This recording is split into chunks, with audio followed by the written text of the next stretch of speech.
nous sommes face à des choix fondamentaux. Casablanca est un sujet qui est posé avec acuité et il est question et il est important que les choix qui vont être faits soient des choix bien orientés. Je tiens à rappeler que tous les acteurs sont impliqués, qu'il y a beaucoup d'efforts qui est fait et que ce type de débat qui a pour objectif d'intégrer tous les acteurs doit déboucher sur une capacité collective à traiter ensemble ce sujet, à faire les bons choix.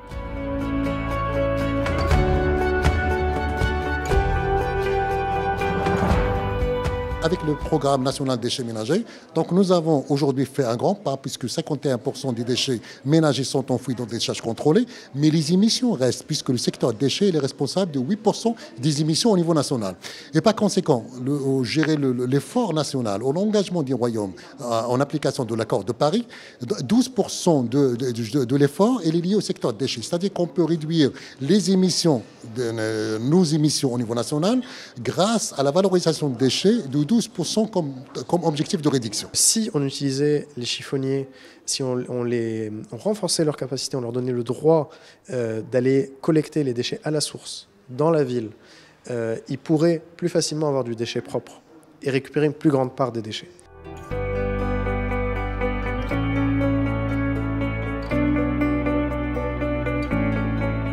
L'année dernière, on a travaillé sur deux sujets majeurs qui sont l'interdiction des sacs plastiques.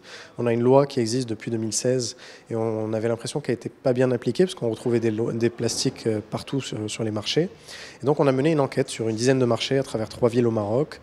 Et les résultats, on les a publiés pour le 2e anniversaire de cette loi Zéro Mica. Et ça montrait qu'il y avait du sac plastique encore partout, qu'il y avait un secteur de production informelle de sac plastique qui sévissait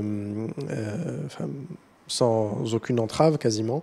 Et donc on a formulé des recommandations pour renforcer les contrôles, renforcer les sanctions sur les producteurs illégaux. On a maintenant lancé un grand programme au niveau des groupes, avec les groupes de jeunes et des ONG et des écoles, qu'on a appelé 100 groupes de jeunes et 100 écoles qui relèvent 100 défis pour un territoire durable et intelligent.